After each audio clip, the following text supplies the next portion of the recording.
দিন বাচ্চার বাবা মা দুজনই কাজে চলে যায়। বাচ্চা এখানে আবাসন প্রকল্পেই থাকে, খেলাধুলো করে। তখন ওই যুবক ওনার বাচ্চাগুলো ডেকে নিয়ে ঘরে নিয়ে যায়। নিয়ে যাওয়ার সময় আরেকটা বাচ্চা দেখে, সে বাচ্চার মামা প্রতিবন্ধী দেখে অতটা ইয়ে করেনি। পরে বাচ্চারা যে যার মতো আবার বাইরে চলে আসছে। আসার পর বুধবার রাতে বাচ্চা মানে আপনি রাতের বেলা চিৎকার দিয়ে ওঠে। তখন বাচ্চা ঘুমিয়ে আছে, বাচ্চার মা জাগিছে। জাগার পর মানে বাচ্চা অটোমেটিকভাবে বলতেছে যে আমাকে এগুলো করোনা ছেড়ে দাও, নাহলে আমি মা কয়ে দেবো, বাবা কয়ে দেবো। তখন ঘুমের মধ্যে এরকম কথা বলতেছে। বলার পর তখন বাচ্চার মা বুঝতে পারছে যে আমার বাচ্চার সাথে কিছু একটা হবে। তো সকালবেলা যখন সকাল হয়ে গেল, তখন ওই বাচ্চার যে মামাটা দেখছে যে ঘরে নিয়ে গেছে, উনি এরকম বলছে যে আগে যেরকম দেখছে ফোনে যে অনেকেই ধর্ষণ হচ্ছে, কিছুটা বোঝে। ওনার বয়স 10 বছর। তখন ওই ওর নানিক বলছে যে আমাকে এই চল এরকম মারা যাবে নাকি, ইশারায় বলছে যে আমি কি মারা যাবি নাকি। তখন ওই বাচ্চার মা বুঝতে পারছে যে আসলে আমার বাচ্চার সাথে কিছু একটা হয়। রাতে ঘটনা এরকম করলো। তারপরে বাচ্চাকে দেখে জিজ্ঞাসা করছে যে মা কী হচ্ছে তোমার সাথে। তখন অনেক কথা বলার পরও বলে না, মানে ভয় দেখাচ্ছে, যার জন্য বলছে।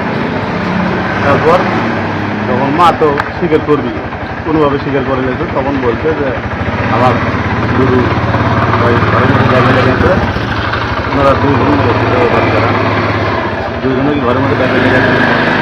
ওনার যে প্যান্ট খুলতে বলছে, খুলেনি, মানে খারাপ উদ্দেশ্যে। তারপরে ওই যে লোকটা ওনার কাপড় খুলছে, বাচ্চা করে দিয়ে মানে যা করার আর কি। বাচ্চা নিজের মুখেই বলছে যে আমাদের থেকে চুলকে নিছে বা এরকম খারাপ আচরণ করে নিছে। এই ঘটনা মধ্যে একটা বাচ্চার অবস্থা খারাপ। ওসি স্যার নিজে গিয়েছিল ওখানে, ওসি স্যার দেখার পর ওসি স্যার বললো যে আপনারা থানায় আসেন। এই জন্য আমরা থানায় আসি। আমরা তো যাই হোক দিন তো আমার বাইক থেকে না কাজেই ব্যস্ত থাকি। তো যাই হোক সন্ধ্যের বেলা ওনার বাবা বলতেছে এরকম ঘটনা। তারপরে আমরা সেখানে গেলাম, যে 10-15 জন একটা হয়ে চিন্তা ভাবনা করলো যে আর কি করা যায়। তো তখন যাই হোক 2-4 জন মুরব্বী লোক বলা হলো, তো বললো যে এটা থানায় অভিযোগ যায় সর্বোচ্চ বেশি ভালো হবে।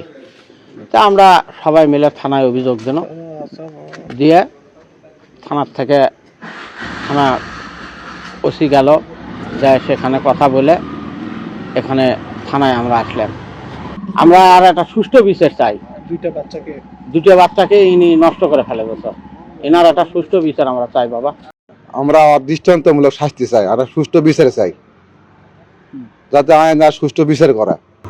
আলোরা আবাসন প্রকল্প এলাকায় এক গণ্যমান্য ব্যক্তি আমাকে জানালেন যে একটা এলাকার ধর্ষণের ঘটনা ঘটছে। আমি দ্রুত তাৎক্ষণিক ঘটনাস্থল পরিদর্শন করি এবং সবার সাথে কথা বলি।